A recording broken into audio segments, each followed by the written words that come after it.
마가복음 9장 33절에서 37절 말씀 같이 읽겠습니다. 가버나움에 이르러 집에 계실새 제자들에게 물으시되 너희가 길에서 서로 토론한 것이 무엇이냐 하시되 그들이 잠잠하니 이런 길에서 서로 누가 크냐 하고 쟁론하였습니다. 예수께서 앉으사 12 제자를 불러 이르시되 누구든지 첫째가 되고자 하면 무사람의 끝이 되며 무사람을 섬기는 자가 되어야 하리라 하시고 어린아이 하나를 데려다가 그들 가운데 세우시고 안으시며 제자들에게 이르시되 누구든지 내 이름으로 이런 어린 아이 하나를 영접하면 곧 나를 영접함이요 누구든지 나를 영접하면 나를 영접함이 아니요 나를 보내신 이를 영접함이니라. 아멘. 아멘. 하루는 우리 주님께서 갈릴리 가버나움의 집에 계실 때 제자들에게 물으셨습니다. 너희가 길에서 서로 토론한 것이 무엇이냐? 그러니까 예수님과 더불어 전도 여행을 할 때 제자들이 막 옥신각신 막 쟁론이 붙었는데 그때 예수님께서 먼저 길을 가고 계셨지만은 다 듣고 계셨다는 말씀이죠. 그러자 제자들이 한 말도 대답을 못해요. 주변에 있는 제자들이. 그 이유가 뭐겠습니까?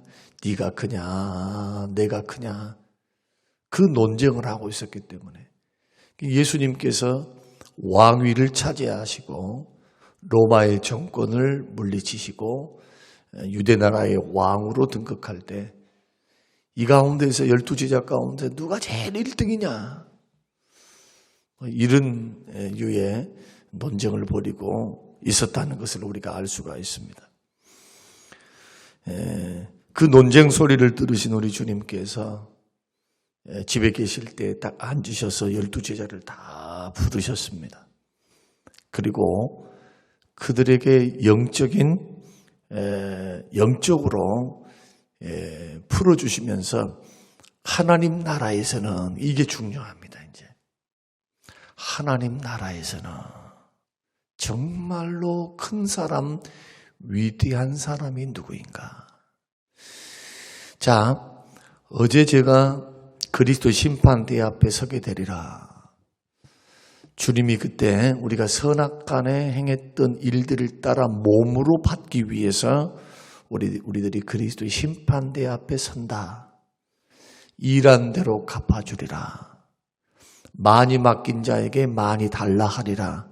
이게 다 이 땅에서 일어난 일들이 아닙니다. 주님의 심판대 앞에서 일어난 일들입니다. 알고도 하지 않은 자는 많이 맞을 것이요 모르고 행하지 않은 자는 적게 맞을 것이요. 주의 종들에게 하는 말씀이에요. 이거는. 그러니까 많은 사람이 선생이 되지 말라 그렇게 말씀을 하죠. 야고보서 3장의 말씀 보면 칼빈은 여기에 주석을 달아놨어요. 무턱대고 목사 되지 말라는 거예요. 하나님의 부르심이 분명해야 한다. 왜냐하면 책임이 커요. 주님 앞에 서서 심판받을, 책망받을, 잘하면 칭찬받죠. 영광의 면류관 받겠죠. 목자장이 나타나실 때. 그래서 앞서가는 하나님의 종들은 그런 의미에서 조심해야 돼요. 굉장히 조심해야 돼요. 목회를 해나가면서 이제 깨닫는 것 가운데 하나가 뭐냐 하면은 교회를 효율적으로 인도하기 위해서 성도들에게 주장하는 자세를 자꾸 가지려고 한다고요. 목사님들이. 그래서 자기 뜻대로 하지 않으면 그걸 굉장히 힘들어해요. 괴로워해요. 당연한 것이겠죠. 군대와 같이 돌격 앞으로 하면은 돌격 앞으로 따라와 주면 얼마나 좋겠어요. 그런 제도가 있으면 얼마나 좋겠고. 그러나 목회는 결국 목회라고 하는 것은 영혼을 살리는 겁니다. 영혼을 치유하고 영혼을 세우고 영혼을 주님이 맡기신 영혼들을 세우는 작업이거든요. 구원하는 작업이에요, 이게. 이 땅 위에서 목사가 사람 많이 모아서 돈 벌어서 잘 먹고 잘 살기 위해서 생존하기 위해서 그렇게 하기 위해서 목회하는 게 아니라는 거예요, 이게. 주님이 주시는 것을 누리고 사는 것이지만은 목적은 눈이 오나 비가 오나 배고프나 어떤 환경이 있든 양을 버리지 않고 주께서 말씀하신 그 양떼와 함께 동고동락을 하는 겁니다. 주께서 맡기셨으니까 천국으로 인도하는 거예요. 관리해서, 전도해서. 다 무엇과 관계 있습니까? 천국과 관계 있는 거예요. 천국. 천국의 상급, 천국에서의 하나님의 칭찬. 이 땅에서 말고, 이 땅에서. 다 받아버릴 이유가 없잖아요. 그래서 천국에서 하나님이 주실 것을 기대하면서 어떻게 걸어가야 하는가. 모범을 보이면서 따라오라 그래야 돼요. 자기가 앞장서서 모범을 보이면서. 막 강압적으로 주장하는 자세로 막 가는 게 아니라 모범을 보이면서. 그러할 때 목자장이 나타날 때 영광의 멸관을 너에게 주리라. 이 말씀은 주의 종들, 장로님들에게 하신 말씀이죠. 기름 부어서 교회를 앞서서 지도하는 장로님들에게 하시는 말씀들이에요. 7일을 할 때나 목회를 할 때나 염두에 둘 것은 하나님 나라입니다. 그냥 이 땅에서 조금 잘해가지고 업적을 세우고 그거 아니에요. 그거 그 정도 것 가지고 우리들이 죽도록 충성할 이유가 없어요. 죽도록 충성하라 주님 말씀하신 주님. 맡은 자에게 구할 것은 충성이다. 이렇게 말씀하신 주님은 보상과 상급을 분명하게, 그것도 어마어마한 상급과 보상을 약속하셨습니다. 영원히 없어질 상급이에요.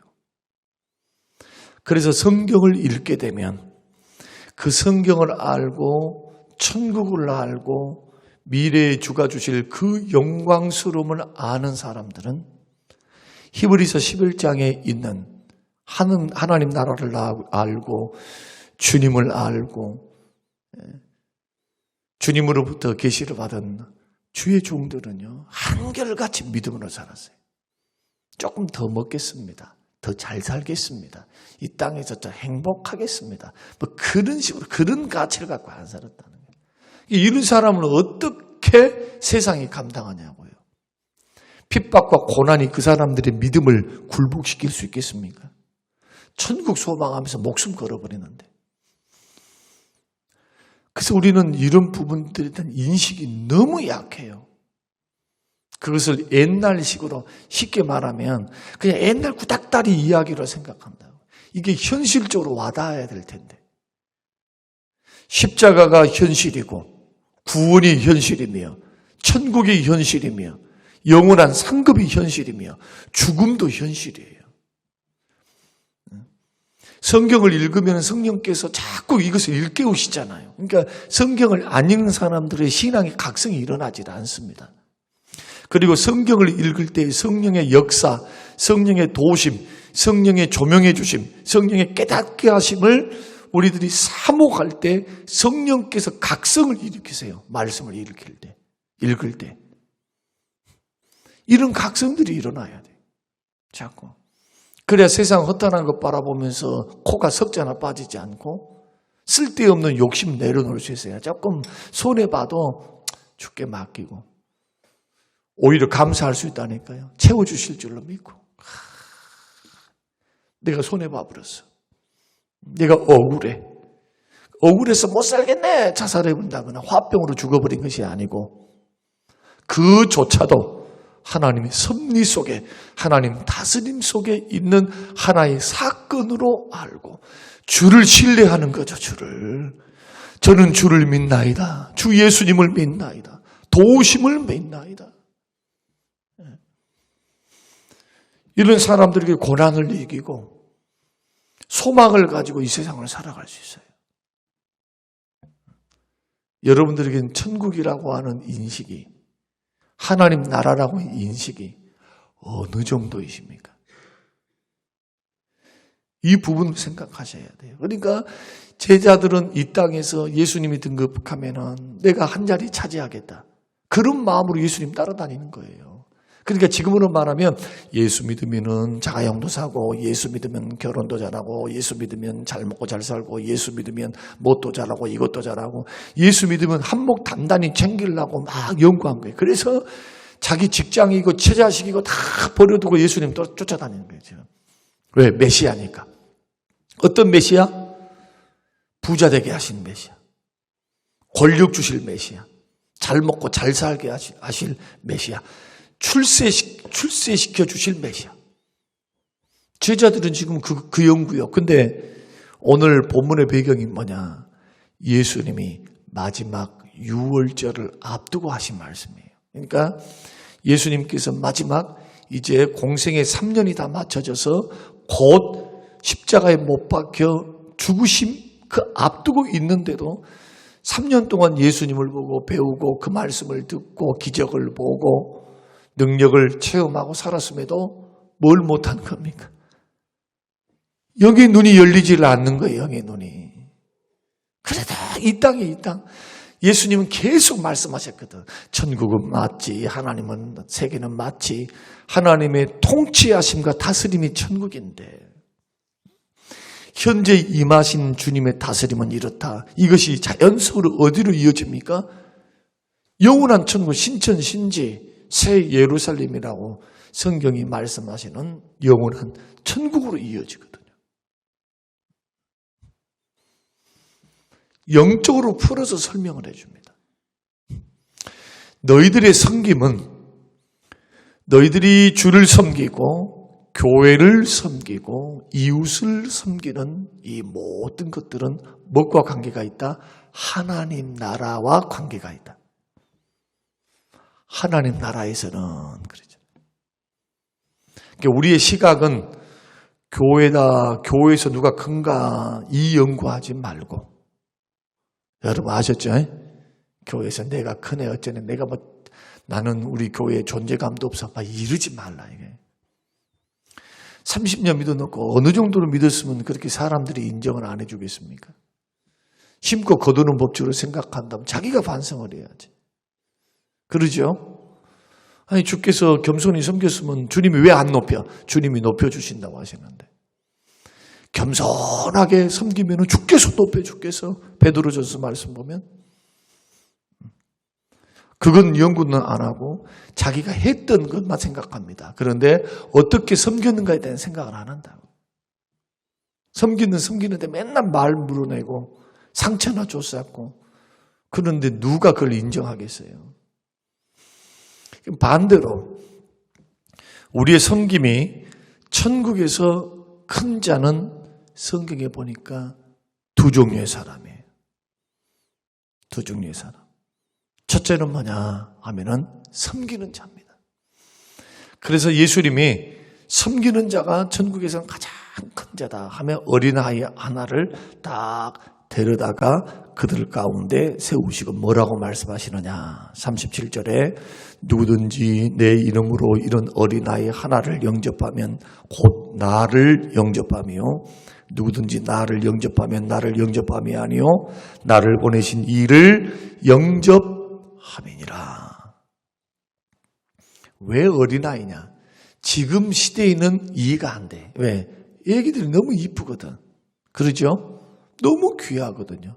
근데 고대 2000년 전에는 어린아이는 인구에도 들지 않았습니다. 미수가 취급을 받았어요. 부양의 대상이고 가정의 짐입니다. 권리도 의무도 없었습니다. 자꾸 보잘것 없어요. 능력도 없어요. 그러니까 피임도 못하고 옛날에 피임이 없었잖아요. 애들이 잘 죽기도 하지만 애들이 많잖아요. 근데 기근이 들었어. 그리고 부모 생각에 쟤들 불쌍하지만은 먹이지 못하니까 죽었으면 왜? 나머지라도 살기 위해서. 그리고 돈도 벌 수 없습니다. 일할 수도 없습니다. 전도 그러게요. 가난할 때는 옛날에 보면은 막 10명 나고 12명 나는데 먹을 거 하나도 없어. 그러니까 큰 놈은 식모살이 보내고 공장 보내고, 남자아이들은 노예살이, 머슴살이 보내, 머슴살이. 옛날엔 다 그렇게 해서 가난한 사람들이 먹고 살고 그랬던 가슴 아픈 우리들의 인생들도 있잖아요. 그러니까 이 어린아이는 뭘 상징하느냐 하면 가장 보잘것없고 가장 약한 사람입니다. 근데 사람들은 힘 있는 사람, 돈 있는 사람, 빽 있는 사람, 뭔가 나에게 도움을 줄 수 있는 사람에게 잘하려 한다고요. 자꾸. 이게 세상의 원리고 하나님의 원리는, 주의 원리는 약하고 보잘것없고 누가 관심 갖지 아니하고 도울 힘이 없고 뭔가 나올 곳이 없어. 내가 도와주는데 나올 곳이 없는 사람. 이런 사람들을 무시하지 않고 이런 사람 편에서 섬기는 사람이에요. 자꾸. 그러니까 교회가 자꾸 어디를 눈이 향해야 되느냐 하면은 약한 사람, 낮은 사람, 받은 은혜가 낮은 대로 흘러가야 돼요. 자꾸. 이 구제 장학 선교가 그런 일환 중에 하나고, 교회에서 구제하는 것, 목사가 신방하는 것, 물론 부자들도 하고 젊은 사람들도 합니다만은, 그러나 병드신 분들, 아프신 분들, 이런 분들에게 여러분 더 관심 가지셔야 돼요. 그러려고 신방, 여전도사, 신방 부목사 세워놓은 거예요. 왜? 목사님이 다 못하거든. 숫자가 많으면. 그 목회 마치고 난 후에 가장 후회스러운 게 뭐냐 하면은 성도를 돌보지 못한 것, 설교하지 못한 것이 아니라 성도들을 더 사랑하지 못하고 성도들을 더 그때 품지 못하고 성도들을 더 찾아보지 못한 그것을 후회하는 거예요. 성경을 아는 목사들은. 왜? 하나님이 기회 줬을 때. 이것은 자신들이 게을렀다기보다도 한 1000명, 2000명이 되는데 어떻게 다 하겠어요? 그러니까 다 부서마다 사람 나누어서 신방 목사를 1교구, 2교구, 3교구 둬가지고 그 다음에 보고를 받아서 목사는 꼭 필요한 데를 가고 이제 그렇게 효율적으로 목회를 할 수 있겠죠. 그러나 뒤돌아놓고 보면은 주님의 가르침은 낮은 자에게, 없는 자에게, 그런 사람 죄인들에게 친구였는데 이것을 곰곰이 생각해 볼 필요가 있어요. 교회도 그렇고 개인도 그래요. 여러분 교회를 받들고 섬길 때 순환에서도 교회 안에서도 어려움의 소식이 들리걸랑 그걸 놓고 기도도 해주고 그분들에게 조그만 음식도 나누고 얼마나 고마운 줄 몰라. 자존심 막 상하다고 하는 사람도 있지만 기도함으로 주는 자가, 섬기는 자가 겸손히 그런 사람들을 위로해주고 품어주면요, 그렇게 좋아요. 우리 목사님이 그래. 최근에도 어떤 분이 또 마실을 갔다가 돌아오셨어요. 한 1년쯤 돼서 돌아오셨어요. 또 하는 말씀이, 그래도 돌아다녀 보니까 목사님이 그래. 왜? 또 돌아오도 저는 갈 때도 그냥 너무 붙잡지 않지만은 돌아와도 또 환영하거든요. 집 나간 탕자 생각해서 그냥 다른 말 잘 안 해요. 그때는 뭐 가지고 갔냐? 봉투 가지고 갔어요. 이제는 전적이 화려하니까 한 3번쯤 그렇게 하니까 야, 봉투를 딱 준비해서 갔어요. 깜짝 놀랐어요. 자기도 놀랐을 거예요, 아마. 그분도. 여하튼 이런 어린 사람들, 약자들, 부족한 사람들, 교회 안에 이런 분들이 세심하게 다루는 것은 곧 주님께 하는 겁니다. 이게 이제 죽게 하는 거예요. 주님이 못을 다 박아놔 버렸어요. 마태복음 25장에서 그 사람들에게 하는 게 곧 나에게 하는 거예요. 그러니까 크겠죠. 천국에서 죽게 하는 자에게니까 천국에서 큰 거예요. 그러니까 큰 거예요. 주님의 눈이 그렇다는 거예요. 그러니까 교회 생활을 하든 여러분들이 공동체 생활을 하든 장애인들, 약자들, 부족한 부분들, 힘든 사람들 지금은 우리나라가 복지가 조금 좋아지기 때문에 그럴 필요까지는 없지 않냐 생각할 수 있겠지만, 그러나 마음 상태는 또 안 그렇잖아요. 피해의식도 많고 정서적인 결함도 많고, 그들의 친구가 되어준다면, 그들의 말을 들어주고 위로자가 된다면 얼마나, 그것도 주께서 얼마나 귀히 여기시겠어요. 요즘은 그것 때문에 자살한 사람도 있거든. 여하튼 낮은 자의 친구가 되시기를 주의 이름으로 축원드립니다. 그분들을 섬기려고 노력하셔야 돼. 하늘나라에서 큰 자가 되고 상이 있기를 원한다. 주님이 이렇게도 말씀했습니다. 네가 사랑하는 사람을 사랑하면 뭔 상이 있겠는가? 무슨 칭찬이 있겠는가? 그건 안 믿는 이방인들도 그렇게 한다. 아니, 자기한테 잘해주고 자기를 사랑하는데 어떻게 사랑 안 하겠어요? 그러나 사랑할 수 없는 사람을 사랑하는 자에게는 칭찬이 있어요. 누구로부터요? 누구로부터? 주님으로부터. 그러니까 우리 마음과 심보를 어느 정도로 고쳐야 되겠어요? 주님 앞에. 어느 정도로 기도해야 되겠냐? 어느 정도로? 주 앞에. 얼마나 기도해야 될까? 여러분 새벽마다 어떤 기도 하십니까? 어떤 기도? 자식들 잘 되라고. 물론 그런 기도도 필요하죠. 그러나 많은 경우 말씀을 중심으로 자신을 돌아보며 기도하세요. 신부단장이에요. 이게 신부단장. 마음과 행동, 언행심사를 주여 성령께서 나를 주장하여 주셔서 주의 뜻 안에 서게 하시고 거룩한 주의 사람으로 설 수 있도록 은혜 베풀어 달라고. 여기에는 다 70줄, 80줄에 앉아 계신 분들이 많아. 주님 만날 것을 생각하면서 주야 하면서 어린아이와 같은 심령이 되어서, 어린아이와 같이 되지 못하면 천국 못 간다고 하는데, 어린아이와 같이 천국을 받들어야 돼. 주님을 받들어야 돼. 그러지 않으면 천국 못 간다. 그 비유로 말씀한 것이지만 얼마나 무게 있는 말씀입니까? 그냥 껄렁껄렁 예수 믿었으니까 구원파처럼 그렇게 해서는 안 된다는 거잖아요. 그만큼 구원받은 백성이 영적으로 성장해서 믿음이 자라가면서 경 깨어 있으면서 준비하면서 걸어갈 것을 주님 말씀하는 거죠. 그러니까 성경을 읽으면 이런 각성이 일어난다니까요, 자꾸. 네. 그리고 마지막으로, 자, 성경을 한번 찾아보십시다. 마태복음 18장 찾아봐야 돼요. 마태복음 18장 1절에서 5절 읽고 정리하겠습니다. 같이 읽겠습니다. 마태복음 18장 1절에서 5절 우리 같이 읽겠습니다. 시작. 그때의 제자들이 예수께 이르되 천국에서는 누가 크니이까? 예수께서 한 어린아이를 불러 그들 가운데 세우시고 이르시되 진실로 너희에게 이르노니 너희가 돌이켜 어린아이들과 같이 되지 아니하면 결단코 천국에 들어간다 못 들어간다? 들어가지 못하리라. 그러므로 누구든지 이 어린아이와 같이 자기를 뭐한 사람이, 낮추는 사람이 천국에서 큰 자니라. 또 찾아봅니다. 누가복음 9장 48절. 누가복음 9장 48절.